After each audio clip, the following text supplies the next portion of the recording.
असेंबलियों में अक्सरियत हारे हुए लोगों की है। फॉर्म 47 वाले लोग मुल्क नहीं चला सकते। हर शख्स को आइन के ताबे होना होगा।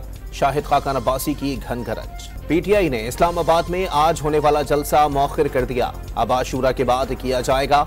एनओसी मनसूख करने पर इस्लामाबाद हाई कोर्ट में तौहीन अदालत की दरख्वास्त दायर। ईरान में इस्लाह पसंद रहनुमा मसूद पज़ेश्कियान नए सदर मुंतखब। सदर आसिफ अली जरदारी और वज़ीर आज़म शहबाज शरीफ की नए सदर को मुबारकबाद। नेक तमन्नाओं का इजहार। अमन व अमान के क़याम से ही मुल्क तरक्की कर सकता है। इसके लिए सबको अपना किरदार अदा करना होगा।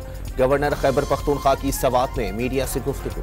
MQM ने मुराद अली शाह के सिंध की तरक्की के दावे मुस्तरद कर दिए। मुस्तफ़ा कमाल ने इश्तिहारात की मद में अरबों रुपए खर्च करने पर भी सवालात उठा दिए। कराची में अब दहशत का राज है और ना बोरी बंद लाशें मिल रही हैं।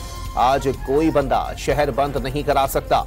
मेयर कराची मुर्तजा वहाब ने मुस्तफ़ा कमाल के इल्जामात पर रद्द अमल दे दिया। लीगी सदर मियां नवाज शरीफ से सेनेटर इरफान सिद्दीकी की मुलाकात। इरफान सिद्दीकी ने पार्टी सदर को पार्लिमानी पार्टी की कारकर्दगी रिपोर्ट पेश कर दी।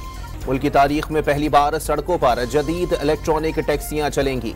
महकमा ट्रांसपोर्ट सिंध ने जल्द EV टैक्सी और पिंक EV टैक्सी चलाने का ऐलान कर दिया। सुप्रीम कोर्ट में 58,479 मुकदमात फैसलों के मुंतज़िर। फौजदारी अपीलों की तादाद 10,000 से भी तजावुज कर गई। पंजाब में 7 से 10 मुहर्रम तक डबल सवारी पर पाबंदी आयद। अवामी मकामात पर असलहे की नुमाइश और इश्तियाल अंगेज नारों पर भी पाबंदी होगी।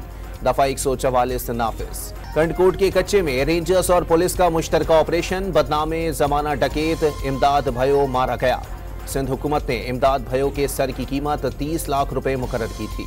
और कराची में सुबह से समंदरी हवाओं का राज। महकमा मौसमियात ने अगले 24 घंटों में गर्मी की शिद्दत में मजीद कमी का इम्कान जाहिर कर दिया।